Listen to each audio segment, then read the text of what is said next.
Democrats at the state capitol have an idea of where to find money to increase school funding for the next decade. If you instinctively reached a hand to protect your wallet, you know what they're thinking. For the third time since 2019, Democrats will ask voters to voluntarily give up their taxpayer Bill of Rights refunds. Twice voters have said no. Our Marshall Zellinger explains why Dems think the third time will be the charm. Colorado Democrats failed in 2019 with Proposition CC to get voters to give up TABOR refunds for education and roads.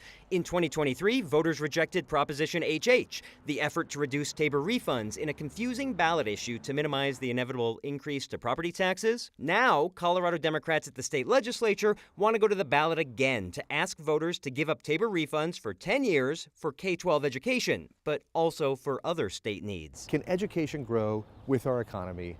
2% a year, every year for the next 10 years, the end result of which is billions of dollars more for K-12 public education. The bill, sponsored by Democratic State Senator Jeff Bridges and a majority of Democrats at the legislature, would use TABOR refund dollars to pay teachers more money, lower class sizes, and give teachers access to continuing education. TABOR says, if you want to keep more revenue, ask the people. It would allow state lawmakers to keep and spend $4.5 billion more that otherwise would have been refunds if those refunds exist that year.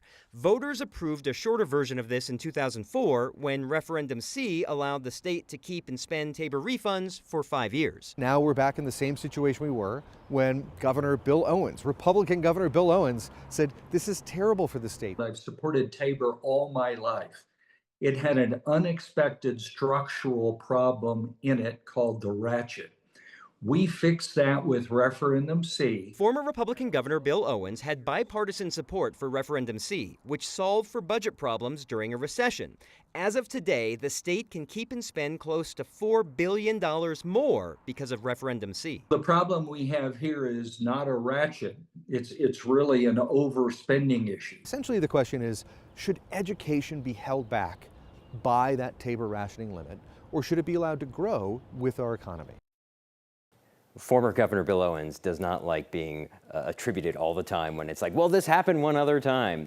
If voters were to approve this, the money the state keeps would not just go to K-12 education. The first drawdown would actually fund the property tax exemption for seniors that usually comes from TABOR dollars anyways.